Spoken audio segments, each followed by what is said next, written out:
बिस्मिल्लाहिर्रहमानिर्रहीम। अस्सलाम वालेकुम बेटा।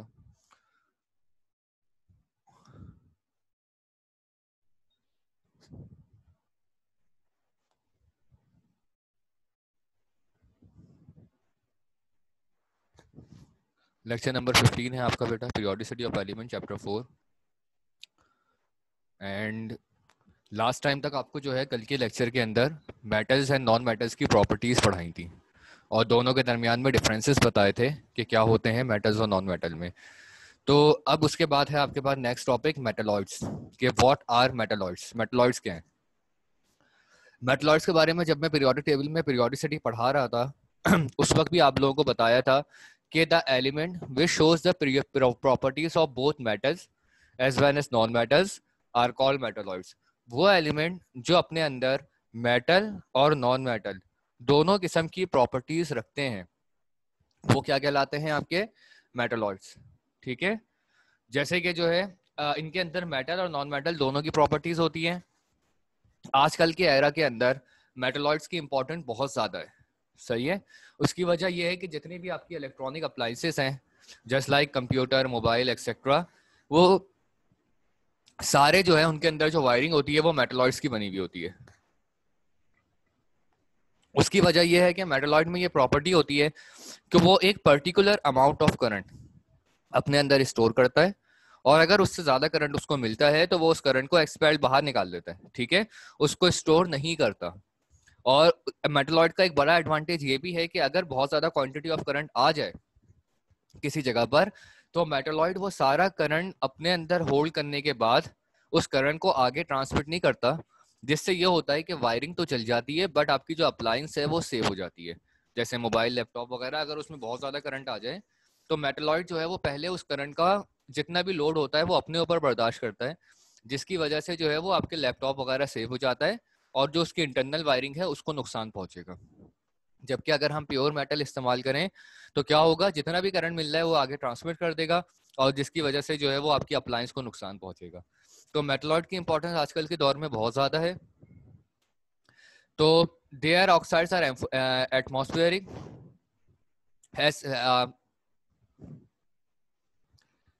As well as acidic in nature, है basic as well as acidic in nature. देखो बेटा, इनकी एटमॉस्फेयर जो है, इनकी जो ऑक्साइड्स होती हैं वो एम्फोटेरिक होती हैं। ठीक है, ये स्पेलिंग गलत लिखी हुई है, एम्फोटेरिक है। तो इनकी ऑक्साइड्स एम्फोटेरिक होती हैं। एम्फोटेरिक बेटा उनको कहते हैं जिनके अंदर बेस और एसिड दोनों की प्रॉपर्टी हो। देखिए बेटा, कल जब आप लोगों को मेटल्स और नॉन मेटल की प्रॉपर्टी पढ़ा रहा था तो उसमें आपको बताया था कि जितने भी मेटल्स होते हैं वो बेसिक इन नेचर होते हैं, यानी उनकी नेचर में बेस वाली प्रॉपर्टीज होती है।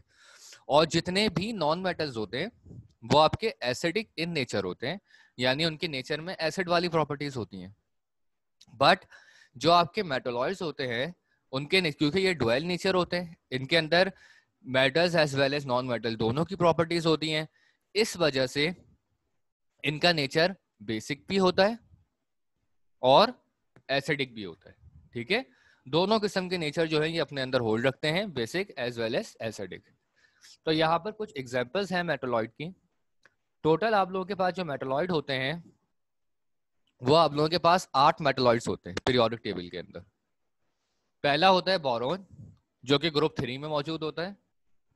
फिर होता है आपका सिलिकॉन एंड जर्मेनियम जो कि ग्रुप 4 में मौजूद होता है।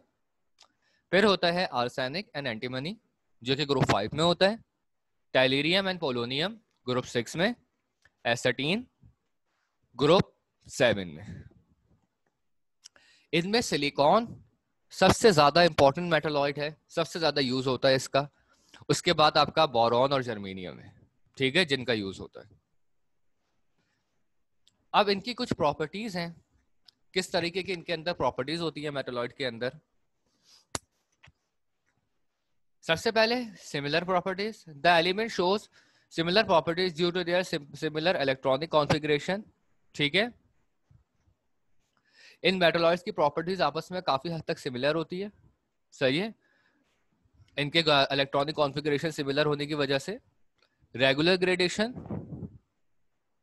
A regular gradation in physical and chemical properties of element in a group are observed due to their gradual change to their electronegative and atomic sizes. देखिए बेटा, जैसे जैसे जो है वो इनका एटॉमिक साइज इंक्रीज होता है मेटलॉइड्स का, वैसे वैसे इनके अंदर चेंजेस आना शुरू हो जाती हैं। सही है। और इनकी इलेक्ट्रोनेगेटिविटी जो चेंजेस होती हैं, इलेक्ट्रोनेगेटिव चेंजेस जो होती हैं वो भी इनके एटॉमिक साइज के ऊपर के हिसाब से आ रही होती हैं। सही है। आउटर मोस्ट शेल में जैसे बोरॉन है, ग्रुप 3 का एलिमेंट है, तो उसकी इलेक्ट्रोनेगेटिव वैल्यू बहुत कम होती है। सिलिकॉन की बोरॉन से ज्यादा होगी, जर्मेनियम की इनसे ज्यादा होगी। इस तरीके से जो है वो इनकी इलेक्ट्रोनेगेटिव प्रॉपर्टीज चलती रहती हैं। सही है। जैसे जैसे ये ग्रुप में इंक्रीज होते हैं वैसे वैसे इनकी इलेक्ट्रोनेगेटिव वैल्यूज इंक्रीज होती रहती हैं। जैसे फॉर एग्जांपल बोरॉन ग्रुप 3 है, इलेक्ट्रोनेगेटिव वैल्यू सबसे कम होगी। सिलिकॉन और जर्मेनियम की इनसे ज्यादा होगी बोरॉन की, क्योंकि ये ग्रुप 4 में है। आर्सेनिक ग्रुप 5 में है। ठीक है। इसकी प्रॉपर्टीज इन बाकी 3 के मुकाबले में ज्यादा होगी इलेक्ट्रोनेगेटिव वैल्यू। एंटीमनी का भी यही हिसाब है, क्योंकि दोनों सेम ग्रुप में है। और टेलेरियम और पोलोनियम, इनकी इलेक्ट्रोनेगेटिव वैल्यू जो है वो बाकियों के मुकाबले में सबसे ज्यादा होगी, क्योंकि ये ग्रुप 6 में है। तो जैसे जैसे आपके ग्रुप नंबर इंक्रीज होते रहेंगे, और एसेटीन की सबसे ज्यादा होगी, क्योंकि जो है वो ग्रुप 7 में है। अब देखें, जैसे जैसे ग्रुप नंबर इंक्रीज होते रहेंगे, लाजमी बात है कि उनके number of shells outermost shell में, number of electrons outermost shell में भी इंक्रीज होते रहेंगे। ठीक है।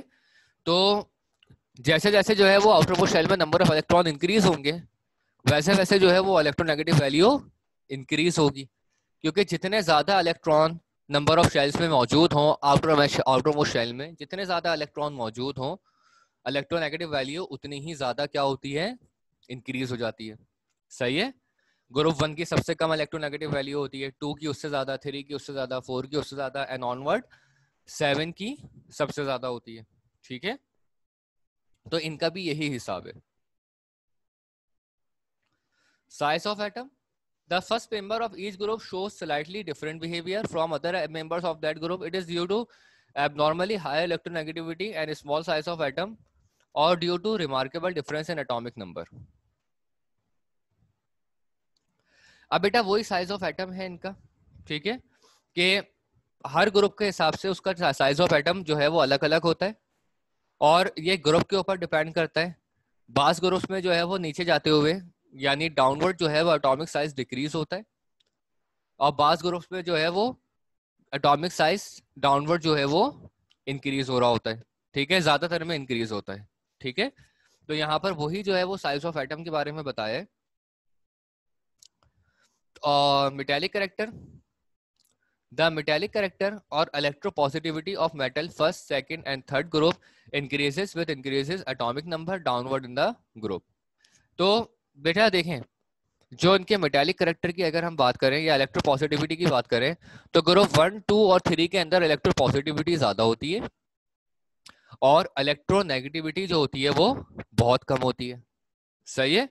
क्योंकि ये सारे के सारे प्रोटॉन डोनर्स, इलेक्ट्रॉन डोनर्स होते हैं, इलेक्ट्रॉन एक्सेप्टर नहीं होते। इलेक्ट्रॉन एक्सेप्ट करना वो कब से शुरू करते हैं, ग्रुप नंबर 5 से। ठीक है। तो यहाँ पर वही बात बताइए कि जो इनका मेटालिक कैरेक्टर है और इलेक्ट्रोनेगेटिविटी जो है वो बेसिकली इंक्रीज होती है जैसे जैसे ग्रुप नंबर इंक्रीज होता रहता है। ठीक है। और जैसे जैसे ये डाउनवर्ड भी जाते हैं। ठीक है। तो यानी डाउनवर्ड जाने का मतलब क्या है, पहले वाले की इलेक्ट्रोनेगेटिविटी वैल्यू सबसे कम होगी, दूसरे की थोड़ी ज्यादा, तीसरे की उससे ज्यादा, और इस तरह ऑनवर्ड चलता रहेगा।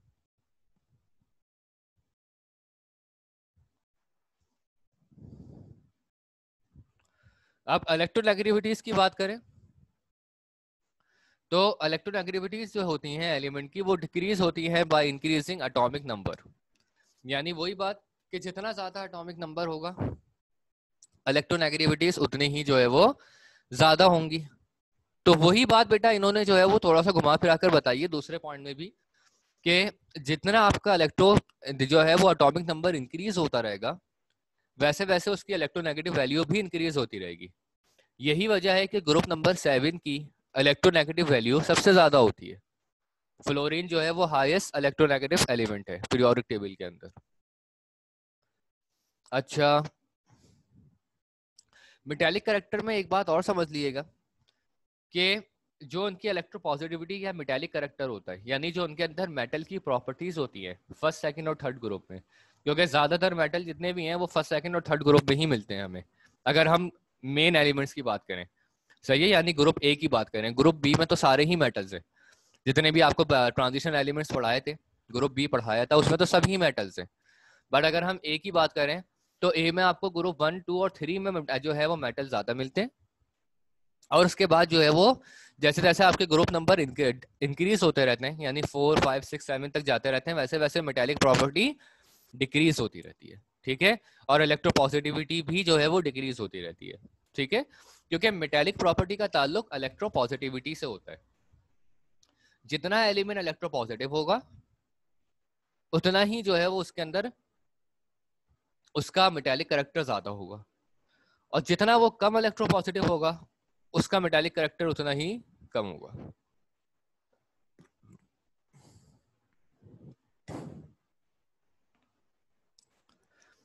अब है बेटा आप लोगों के पास atomic radius. Atomic half of the distance between the nuclei of two similar adjacent atom it's called atomic radius. बेटा देखें, एक एटम के न्यूक्लियस से दूसरे एटम के न्यूक्लियस के दरमियान में जो फासला होता है उसको हम कहते हैं एटॉमिक रेडियस। आधा फासला, सही है, पूरा नहीं, हाफ फासला, हाफ डिस्टेंस जो होता है एक मेटल के न्यूक्लियस से दूसरे मेटल के न्यूक्लियस के दरमियान तक का, वो आपका कहलाता है एटॉमिक रेडियस। ठीक है, और सिमिलर एटम्स होने चाहिए, सिमिलर और एडजेसेंट एटम्स। ठीक है, जो कि एक दूसरे के बराबर हो और सिमिलर एटम्स हो, तो उनको जो है वो एटॉमिक रेडियस कहते हैं हम। यहां पर मैं इसको इससे समझा सकता हूं कि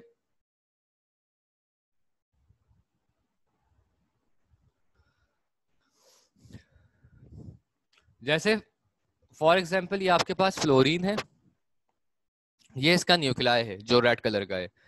अब कंसिडर करें कि यहाँ सामने भी एक फ्लोरीन है, यहाँ पर क्लोरीन है, लेकिन अगर फ्लोरीन सामने भी होता, सही है, तो एक फ्लोरीन के न्यूक्लियस से, यानी इसके न्यूक्लियस से इसके न्यूक्लियस तक का जो फासला है, सही है, अगर हम एक लाइन ड्रॉ करें इसके न्यूक्लियस से लेकर इसके न्यूक्लियस तक का जो फासला होगा, उस फासले का आप हाफ कर दें तो वो एटॉमिक रेडियस बन जाएगा। सही है, पहले पूरा फासला कैलकुलेट करेंगे और जो भी आपका डिस्टेंस कैलकुलेट होता है उसका हाफ करेंगे, तो वो चीज आपकी जो कहलाती है वो एटॉमिक रेडियस कहलाती है, दो सिमिलर एटम्स के दरमियान में।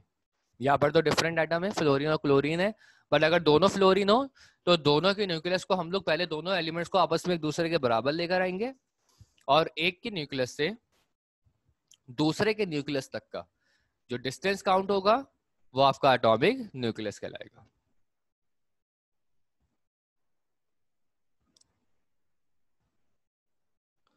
अब देखें बेटा, एटॉमिक न्यूक्लियस का जो साइज है वो डिपेंड करता है नंबर ऑफ शेल्स के ऊपर।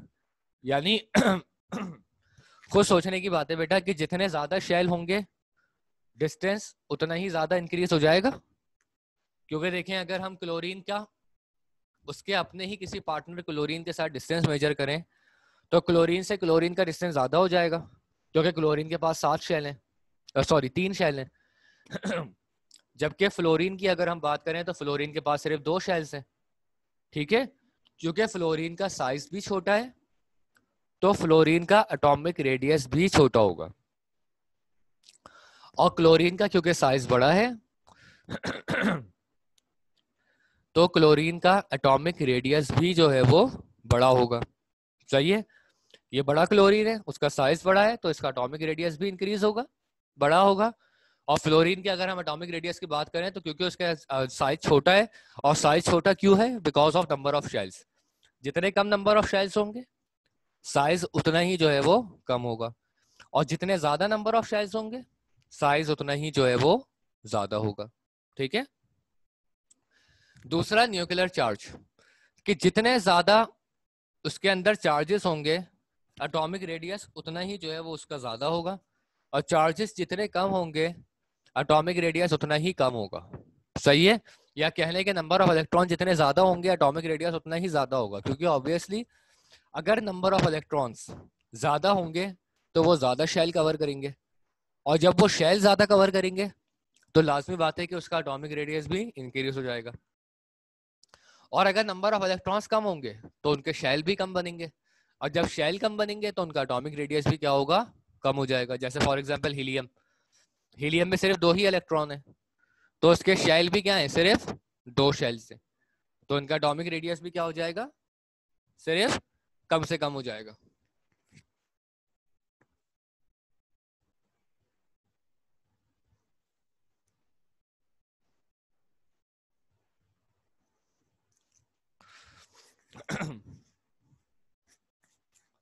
तो यहां पर इसके वही फैक्टर लिखे हुए थे। और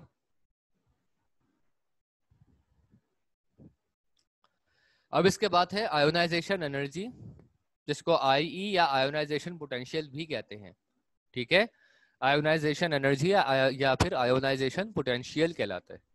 the minimum amount of energy required to remove an electron from an isolated gaseous atom in its ground state is called ionization energy or ionization potential. देखिए बेटा, किसी भी इलेक्ट्रॉन के अंदर से मिनिमम अमाउंट ऑफ एनर्जी जो required हो किसी इलेक्ट्रॉन को रिमूव करवाने के लिए, एक इलेक्ट्रॉन जो कि गैसियस एटम में है, आइसोलेटेड गैसियस एटम में है, ठीक है, और ग्राउंड स्टेट के अंदर है,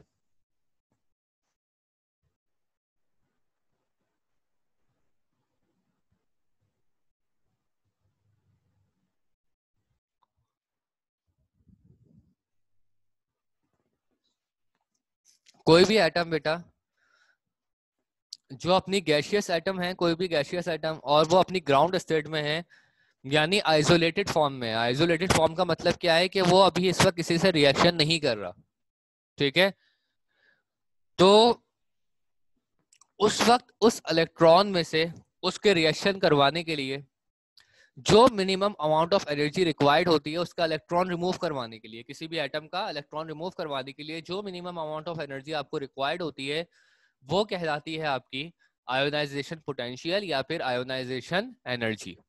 ठीक है, देखे बेटा, अब इलेक्ट्रॉन रिमूव कहां से होगा, तो ये ऑब्वियसली अंडरस्टूड सी बात है कि इलेक्ट्रॉन जो आपका रिमूव होगा वो आपके आउटर मोस्ट शेल से होगा, क्योंकि बेटा जब इनर शेल कंप्लीट होता है तो उसमें से तो किसी किस्म का रिमूवल होता ही नहीं है। सही है, रिमूवल तो हमेशा होता ही जब है जब आपका आउटर मोस्ट शेल इनकम्प्लीट हो। यह मैं आपको जस्ट फॉर एग्जांपल समझ बता रहा हूँ, चाहिए, वरना फ्लोरीन में से आप इलेक्ट्रॉन रिमूव नहीं करवा सकते, क्योंकि फ्लोरीन के आउटर मोस्ट शेल में 7 इलेक्ट्रॉन होते हैं और उसकी रिक्वायरमेंट जो है वो सिर्फ 1 की होती है, तो ये रिमूव कभी भी नहीं करेगा, ठीक है, बल्कि ये गेन करेगा। बट समझाने के लिए कि ये इसका आउटर मोस्ट शेल है, ये फ्लोरीन है, हमें इसका ये इलेक्ट्रॉन, एक इलेक्ट्रॉन उसके गैस, उसके स्टेट में से, उसके आउटर मोस्ट शेल में से रिमूव करवाने के लिए जो एनर्जी चाहिए वो आपकी बेसिकली आईपी यानी आयोनाइजेशन पोटेंशियल या आयोनाइजेशन एनर्जी कहलाती है। ठीक है, रिमूव करवाने के लिए। अब इसके बाद इसके कुछ फैक्टर्स होते हैं आयोनाइजेशन एनर्जी के। सबसे पहले तो इसका यूनिट है, इसको किलो जूल पर मोल से जो है वो रिप्रेजेंट करते हैं, या फिर इलेक्ट्रॉन वोल्ट पर एटम से भी जो है वो इसका यूनिट रिप्रेजेंट करते हैं, यानी ईवी पर एटम या फिर केजी पर mole. Factors on which ionization energy depend, the ionization energy depends up on the atomic size and the nuclear charge. The higher the ionization energy, the more difficult is to remove an electron. ठीक है, देखिए बेटा, इसकी simple सी बात यह है कि ionisation energy जो है वो आपकी डिपेंड करती है उनके नंबर ऑफ एटॉमिक साइज के ऊपर, कि एटॉमिक साइज कितना बड़ा है एटम का, यानी उसमें कितने शेल्स आ रहे हैं, और दूसरा उसके न्यूक्लियर चार्ज के ऊपर, कि वो चार्ज क्या है उसके ऊपर, आइदर वो इलेक्ट्रोपॉजिटिव है या फिर वो इलेक्ट्रोनेगेटिव है। ठीक है, देखें, आयोनाइजेशन एनर्जी जितनी कम होगी इलेक्ट्रॉन में से उसका सॉरी एटम में से उसका इलेक्ट्रॉन रिमूव करवाना उतना ही आसान होगा। सही है, क्योंकि देखें अभी आपको बताया कि जिस एलिमेंट के पास जितने कम इलेक्ट्रॉन होते हैं वो उतना ही जल्दी अपना इलेक्ट्रॉन लॉस करता है, और जिसके पास जितने ज्यादा इलेक्ट्रॉन होते हैं वो उतना ही देर में अपना इलेक्ट्रॉन लॉस करता है, और अगर 3 से ज्यादा इलेक्ट्रॉन हो तो वो अपना इलेक्ट्रॉन लॉस ही नहीं करता, फिर वो गेन करना स्टार्ट कर देता है। ठीक है, फिर वो इलेक्ट्रोपॉजिटिव होने के बजाय इलेक्ट्रोनेगेटिव हो जाता है। तो यहाँ पर वही बात बताइए कि अगर आपके पास नंबर ऑफ इलेक्ट्रॉन्स कम है तो उनको जो है, तो इसका मतलब है कि आयोनाइजेशन पोटेंशियल कम है, और अगर आयोनाइजेशन पोटेंशियल कम है तो इलेक्ट्रॉन को रिमूव करवाना उतना ही इजी होगा। और अगर नंबर ऑफ इलेक्ट्रॉन बहुत ज्यादा हैं, जैसे फॉर एग्जांपल अभी आपको बताया था फ्लोरीन और क्लोरीन के अंदर, तो फ्लोरीन और क्लोरीन में क्योंकि नंबर ऑफ इलेक्ट्रॉन बहुत ज्यादा है तो वो कभी भी अपना इलेक्ट्रॉन लॉस नहीं करेंगे, बल्कि वो अपना इलेक्ट्रॉन क्या करेंगे, गेन करेंगे। सही है, और गेन करने की वजह से उनकी आयोनाइजेशन पोटेंशियल जो है वो क्या हो जाएगी, बहुत ज्यादा बढ़ जाएगी। सही है, क्योंकि उनके पास नंबर ऑफ इलेक्ट्रॉन ज्यादा है तो उनकी आयोनाइजेशन एनर्जी बहुत ज्यादा होगी, और फिर उसके बाद जो है वो उनके अंदर से इलेक्ट्रॉन रिमूव करवाना उतना ही मुश्किल है, बल्कि आप ये कह सकते हैं कि इम्पॉसिबल है, क्योंकि फिर वो गेन करने की तरफ आते हैं, फिर वो लॉस नहीं करते।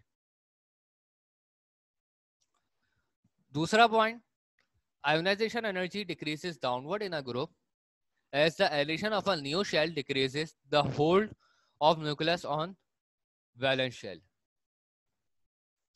देखें बेटा, आयोनाइजेशन एनर्जी जैसे जैसे हम ग्रुप में नीचे की तरफ जाते हैं वैसे वैसे आयोनाइजेशन एनर्जी भी जो होती है वो डिक्रीज होती रहती है। और वो डिक्रीज क्यों होती है, क्योंकि आमतौर पर जैसे हम नीचे की तरफ जाते हैं तो वैसे वैसे इलेक्ट्रॉनिक साइज जो होता है एटम का, सही है, जो एटम का एटॉमिक साइज है वो इंक्रीज होता रहता है। ऊपर के एलिमेंट में नंबर ऑफ इलेक्ट्रॉन्स कम होते हैं, नीचे के एलिमेंट में इलेक्ट्रॉन्स ज्यादा होते हैं। अब अगर नंबर ऑफ इलेक्ट्रॉन ज्यादा होंगे तो न्यूक्लियस से ताल्लुक उतना ही क्या हो जाएगा, वीक हो जाएगा, क्योंकि जैसे जैसे शेल बढ़ते रहेंगे न्यूक्लियस के दरमियान में और शेल के दरमियान में फासला इंक्रीज होता रहेगा, जो चीज आयोनाइजेशन एनर्जी को डिक्रीज कर देती है। सही है, तो आप ये कह सकते हैं कि ऊपर के एलिमेंट में से इलेक्ट्रॉन डोनेट करवाना ज्यादा आसान काम होता है क्योंकि उसकी सॉरी, ऊपर के एलिमेंट में से इलेक्ट्रॉन डोनेट करवाना थोड़ा सा मुश्किल काम होता है, और नीचे के एलिमेंट में से इलेक्ट्रॉन डोनेट करवाना आसान काम है, क्योंकि नीचे के एलिमेंट्स की आयोनाइजेशन एनर्जी कम होती है तो इलेक्ट्रॉन रिमूव करवाना भी आसान होता है, और जो टॉप के एलिमेंट्स होते हैं उनकी आयोनाइजेशन एनर्जी ज्यादा होती है तो इनमें से इलेक्ट्रॉन रिमूव करवाना भी मुश्किल होता है। Trends in period, ionisation energy increases left to right in a period. सही है, किसी भी पीरियड में लेफ्ट टू राइट इंक्रीज होती है। सही है, यानी जैसे पीरियड 1 है, 2 है, 3 है, तो लेफ्ट से शुरू होती है उसकी वैल्यू और बढ़ती है और राइट तक जो है वो इंक्रीज होना शुरू हो जाती है, मैक्सिमम होना शुरू हो जाती है। क्योंकि बेटा लाजमी बात है कि लेफ्ट में आपके कितने एलिमेंट्स होंगे, ग्रुप 1 होगा, 2 होगा, 3 होगा, और फिर जैसे जैसे आप आगे की तरफ आते रहेंगे 4 5 6 7 होगा। तो ग्रुप 1 2 3 वगैरह में तो वैसे ही जो है वो इलेक्ट्रॉन डोनर होते हैं, तो इसका मतलब है कि उनकी आयोनाइजेशन एनर्जी जो है वो कम है। जबकि ग्रुप 4 5 6 7 ये तो इलेक्ट्रॉन एक्सेप्टर होते हैं, 5 6 7 ग्रुप। तो ये 4 तो जो है वो शेयर करता है, ग्रुप नंबर 5 6 7 ये आपके इलेक्ट्रॉन एक्सेप्टर होते हैं। तो जब ये इलेक्ट्रॉन आपके एक्सेप्टर होते हैं तो इस वजह से इनकी आयोनाइजेशन एनर्जी भी जो होती है बहुत ज्यादा हाई होती है, और ये कभी भी अपना इलेक्ट्रॉन रिमूव नहीं होने देते, बल्कि ये दूसरे का इलेक्ट्रॉन गेन करते हैं। सही है, तो अगर हम ट्रेंड्स इन पीरियड की बात करें तो left to right ionisation energy आपकी इंक्रीज होती रहेगी। बेटा इसमें कोई प्रॉब्लम आयशा?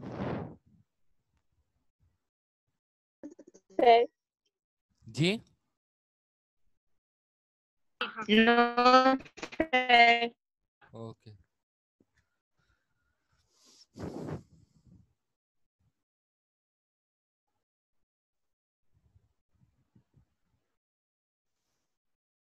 देखे बेटा, नेक्स्ट है आपका electron affinity. The energy changes that occur when an electron is gained by an atom in the gaseous state is called electron affinity।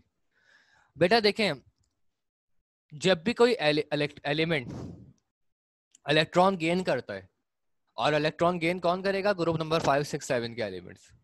ठीक है, तो जब भी कोई एलिमेंट इलेक्ट्रॉन गेन करता है तो उसके इलेक्ट्रॉन गेन करने की वजह से जो उसके अंदर एनर्जी चेंजेस आते हैं, लास्ट में बात है कि उसने एक इलेक्ट्रॉन अपने अंदर ऐड करवा लिया है। अब जब एक इलेक्ट्रॉन उसने अपने अंदर ऐड करवा लिया है तो उसमें कुछ ना कुछ तो एनर्जी चेंजेस आएंगे, सही है। तो जो एनर्जी चेंजेस उसके इलेक्ट्रॉन गेन करने की वजह से आते हैं, उस एनर्जी चेंजेस को हम कहते हैं इलेक्ट्रॉन एफिनिटी, सही है। जो एनर्जी चेंजेस आपके इलेक्ट्रॉन गेन करने की वजह से आ रहे हैं उसको हम कहेंगे इलेक्ट्रॉन एफिनिटी। जैसे कि बेटा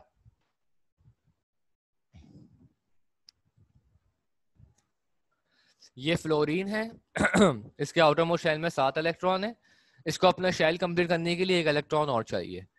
अब इसको कोई भी एलिमेंट मिल गया, जस्ट लाइक सोडियम हो गया, पोटेशियम हो गया, इसने उनके साथ रिएक्शन कर लिया, ठीक है, और उनका एक इलेक्ट्रॉन अपने पास ले लिया। तो अपने पास लेने की वजह से अब इसके क्या हो गए, आउटर मोस्ट शेल में मैंने आप लोगों को बताया था कि 8 इलेक्ट्रॉन्स होने चाहिए, जबकि यहाँ पर कितने हैं, 7 हैं। अब उसको एक की रिक्वायरमेंट है, सही है। तो ये दूसरे से उसका एक इलेक्ट्रॉन ले लेगा, किसी दूसरे एलिमेंट से जो कि एक इलेक्ट्रॉन डोनेट करना चाहता भी हो। तो इलेक्ट्रॉन गेन करने की वजह से जो एक इलेक्ट्रॉन इसके एटम में आया है उसकी वजह से इसके अंदर कुछ एनर्जी चेंजेस आएंगी, सही है। सही है, ये पहले से ज्यादा स्टेबल हो जाएगा, ठीक है। ये पहले से ज्यादा जो है वो स्टेबिलिटी आ जाएगी इसके अंदर, इसकी एनर्जी वैल्यू बढ़ जाएगी। तो ये जो एनर्जी चेंजेस आएंगी इसके अंदर उसको हम कहेंगे इलेक्ट्रॉन एफिनिटी, ठीक है। वो आपकी कहलाएगी इलेक्ट्रॉन एफिनिटी। अब इलेक्ट्रॉन एफिनिटी के भी कुछ फैक्टर्स होते हैं। पहली बात तो इसका मेजर यूनिट, ये भी किलो जूल पर मोल या फिर इलेक्ट्रॉन वोल्ट पर एटम के हिसाब से होता है, ठीक है।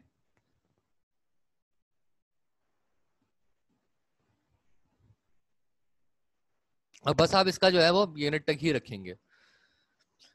फिर उसके बाद है आप लोगों के पास फैक्टर्स कि किन किन फैक्टर्स पर इलेक्ट्रॉन एफिनिटी जो है वो डिपेंड करती है।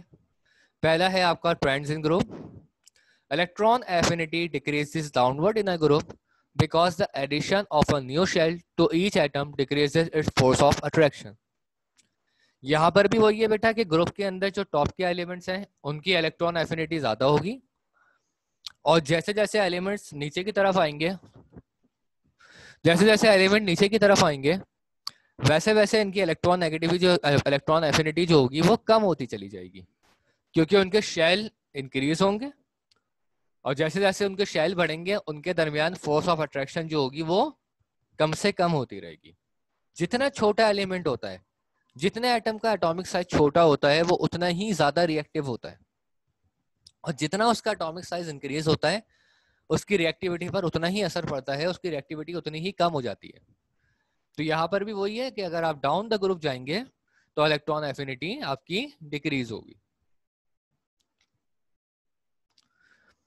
ट्रेंड इन अ पीरियड, इसमें भी लेफ्ट टू राइट आपकी इलेक्ट्रॉन एफिनिटी इंक्रीज होगी, सही है।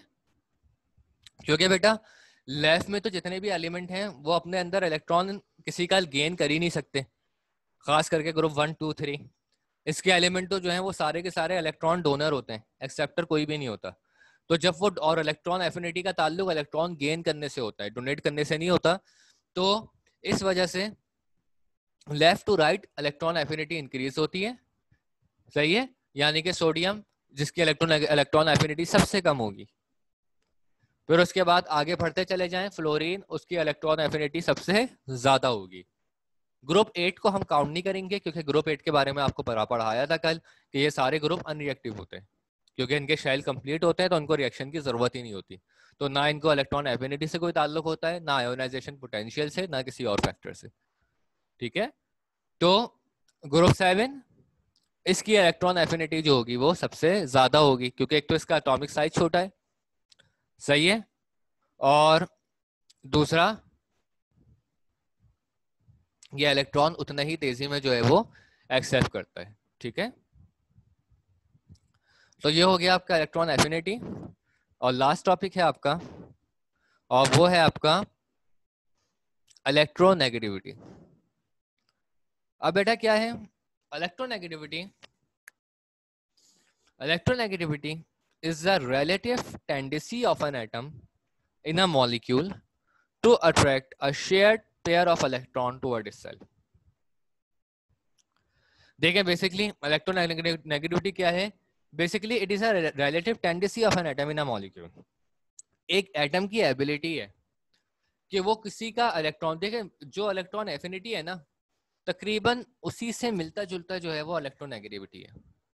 ये ionization potential, electron affinity, electronegativity, इनकी डेफिनेशन जब आप पढ़ेंगे तो आपको बहुत सारी चीजें बिल्कुल सिमिलर सी लगेंगी, सही है, एक जैसी लगेंगी। बस माइनर चेंजेस हैं। माइनर चेंजेस क्या है वो आप जहन में रखिएगा, वरना एग्जाम के बाद सारी डेफिनेशन आपस में बिल्कुल जो है ना गुडमुड हो जाएंगी, मिक्स हो जाएंगी। कि इलेक्ट्रॉन आयोनाइजेशन पोटेंशियल के अंदर एटम को रिमूव करवाने के लिए जो एनर्जी चाहिए होती है, सही है। इलेक्ट्रॉन एफिनिटी क्या है कि इलेक्ट्रॉन अब आपने गेन कर लिया तो आपके अंदर जो चेंजेस आई, सही है, उसको इलेक्ट्रॉन एफिनिटी कहते हैं। और इलेक्ट्रोनेगेटिविटी क्या है कि आपकी अपनी पावर, सही है, किसी एलिमेंट से उसका इलेक्ट्रॉन छीनने के लिए, किसी एलिमेंट से उसका इलेक्ट्रॉन लेने के लिए आपकी अपनी पावर क्या होगी, आपके अंदर कितनी पावर है कि आप किसी एलिमेंट जो है एटम से उसका इलेक्ट्रॉन ले लें, सही है, उसका इलेक्ट्रॉन अट्रैक्ट करके ले लें और अपने अंदर गेन कर लें उस इलेक्ट्रॉन को, तो उसको कहते हैं इलेक्ट्रोनेगेटिविटी। तो इलेक्ट्रोनेगेटिविटी कभी क्या होगा कि जैसे जैसे आपके ग्रुप नंबर इंक्रीज होते हैं वैसे वैसे इलेक्ट्रोनेगेटिविटी क्या होती है, इंक्रीज होती है, सही है। क्यों? क्योंकि जो शुरू के ग्रुप के एलिमेंट्स हैं वो तो सारे इलेक्ट्रॉन डोनर होते हैं, तो जब वो डोनर होते हैं तो उनकी इलेक्ट्रोनेगेटिविटी क्या होती है, डिक्रीज होती है। और जो ग्रुप आगे के ग्रुप के एलिमेंट्स हैं वो सारे एक्सेप्टर होते हैं, तो उनकी इलेक्ट्रोनेगेटिविटी क्या होती है, इंक्रीज होती है जैसे जैसे वो आगे की तरफ जाते हैं।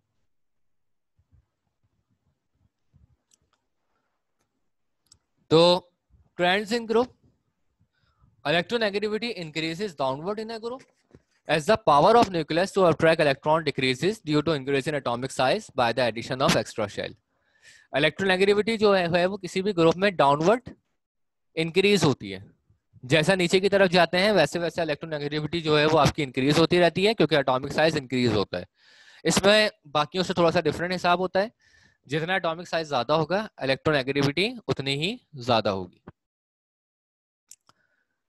और अगर हम पीरियड की बात करें तो यहाँ भी लेफ्ट टू राइट मूव होती है, लेफ्ट वाले एलिमेंट्स की इलेक्ट्रोनेगेटिविटी सबसे ज्यादा होगी, सॉरी सबसे कम होगी, और जैसे जैसे हम राइट की तरफ जाते रहेंगे इलेक्ट्रोनेगेटिविटी उतनी ही जो है वो उसकी इंक्रीज होती रहेगी, क्योंकि लेफ्ट साइड के जितने भी पीरियड में एलिमेंट होते हैं वो सारे इलेक्ट्रॉन डोनेट करते हैं, तो जब वो डोनेट करते हैं तो उनकी इलेक्ट्रोनेगेटिविटी क्या होती है, डिक्रीज होती है, वो होती ही नहीं है, बहुत कम वैल्यू होती है। और जैसे जैसे जो है वो एक्सेप्टर बनते चले जाते हैं, यानी कि गेन करना शुरू कर देते हैं, वैसे वैसे उनकी इलेक्ट्रोनेगेटिव वैल्यू जो होती है वो इंक्रीज होती चली जाती है। तो बेटा यहाँ तक कोई प्रॉब्लम आयशा? आयशा